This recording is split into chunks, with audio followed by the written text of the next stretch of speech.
berikut ya, saudara para terdakwa, saya memperingatkan ke saudara bertiga agar segala sesuatunya saudara konsultasikan dengan tim penasihat hukum saudara. Jangan konsultasikan dengan pihak yang lain. Itu yang pertama. Yang kedua, saya ingatkan kepada saudara bertiga beserta tim penasihat hukum, saya mohon bantuan saudara-saudara bertiga agar saudara jangan dipengaruhi oleh siapapun yang akan menguruskan perkara saudara. Saya tidak mengenal urusan berkenaan dengan perkara saudara. Ya. Apalagi kalau ada yang meminta uang dan sebagainya.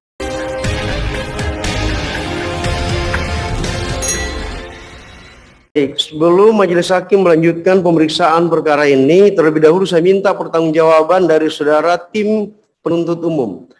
Berdasarkan penetapan hari sidang dalam perkara ini, Majelis Hakim menetapkan jam persidangan itu pada pukul 10.00 waktu Indonesia bagian Barat.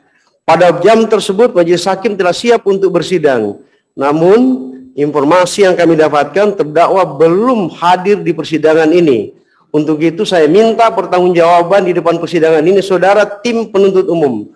Apa alasannya sehingga persidangan baru bisa kita laksanakan pada jam sebegini? Tolong saudara sampaikan pertanggungjawaban tentang itu, karena hakimnya sudah siap dari pukul 10. Terima kasih Yang Mulia. Mohon izin sebelumnya kami tim penuntut umum mohon maaf sebesar-besarnya karena informasi pagi tadi dari tim penasihat hukum para terdakwa dalam keadaan kurang sehat seperti diare Yang Mulia. Jadi diturunkan tim dokter dari PAM kampus memeriksa para terdakwa.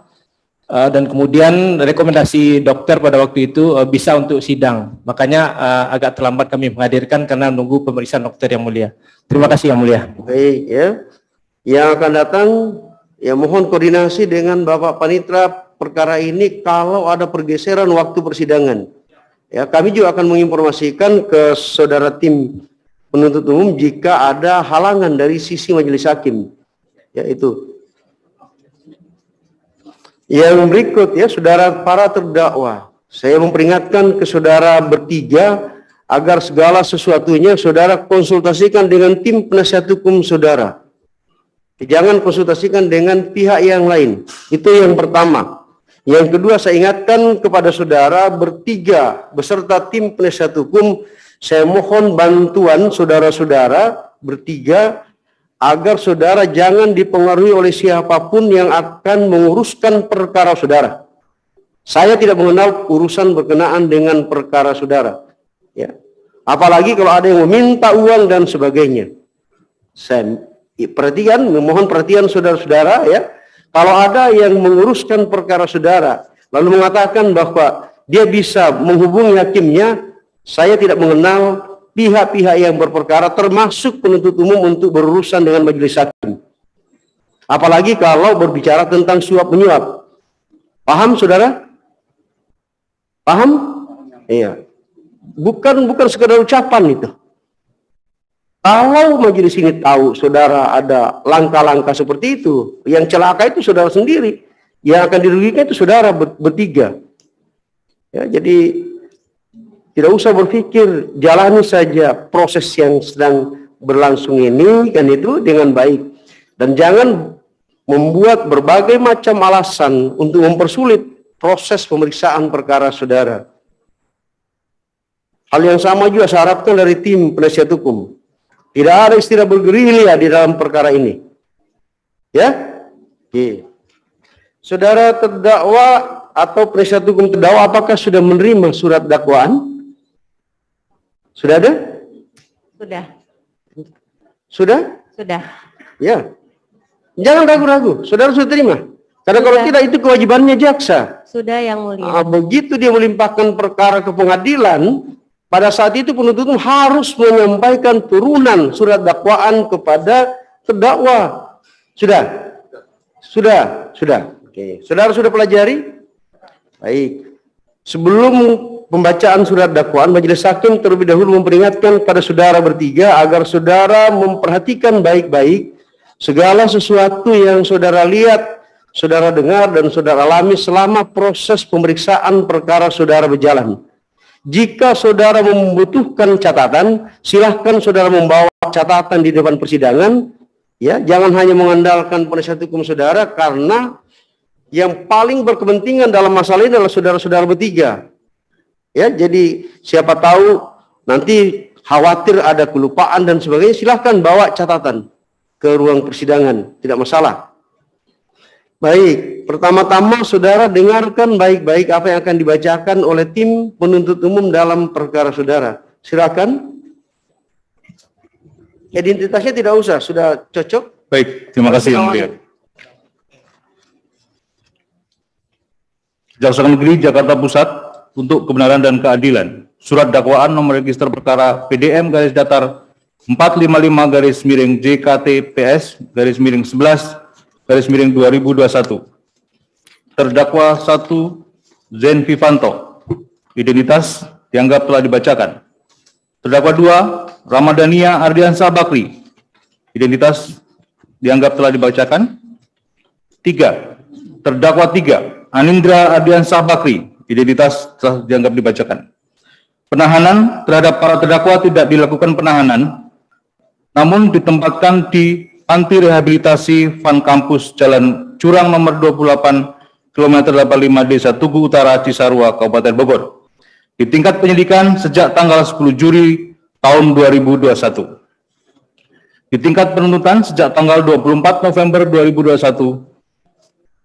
Dakwaan bahwa terdakwa 1 Zen Vivanto, terdakwa 2 Ramadhania Ardiansah Bakri, terdakwa 3 Anindra Ardiansah Bakri pada hari Rabu tanggal 7 Juli 2021 sekira jam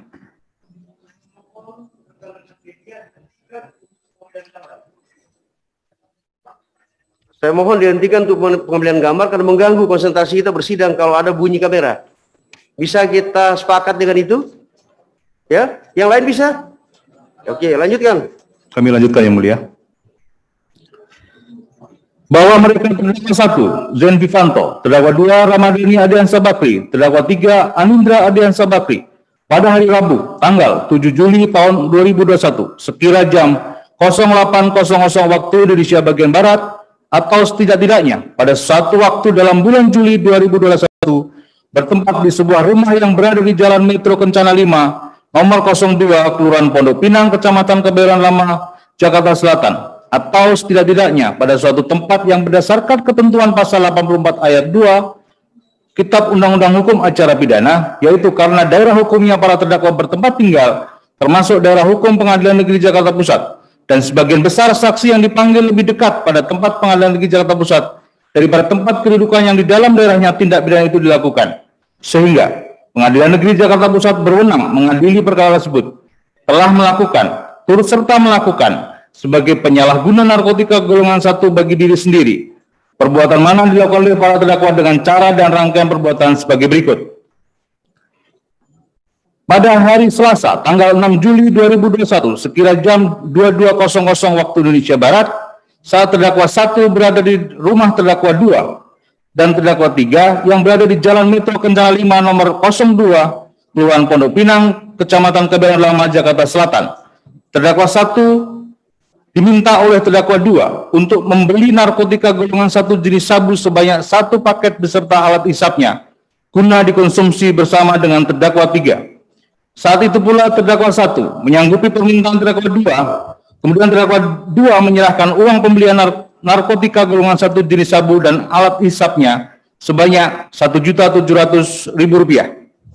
Selanjutnya, pada hari Rabu tanggal 7 Juli 2021 sekira jam 03.00, terdakwa 1 pergi menemui saudara Rio masuk dalam daftar pencarian orang di tempat penggolongannya di daerah Kebun Kacang, Jakarta Pusat untuk membeli narkotika golongan 1 jenis sabu dan alat hisapnya dengan harga Rp1.700.000.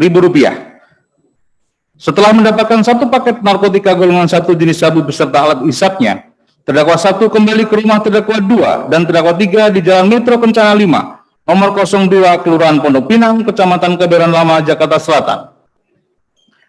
Sekira pukul 08.00 waktu Indonesia bagian Barat, bertempat di rumah terdakwa 2 dan terdakwa 3 di Jalan Metro Kencana 5 nomor 02, Kelurahan Pondok Pinang, Kecamatan Kebayoran Lama, Jakarta Selatan. Terdakwa 1 menyerahkan paket narkotika jenis sabu beserta bongnya kepada terdakwa 2. Setelah itu terdakwa 1, terdakwa 2, dan terdakwa 3 bersama-sama mengkonsumsi narkotika golongan 1 jenis sabu dengan cara narkotika jenis sabu dimasukkan ke dalam pipet kaca, kemudian bagian bawah pipet kaca tersebut dibakar. Setelah keluar asap, kemudian dihisap menggunakan alat hisap sabu atau bong secara bergantian.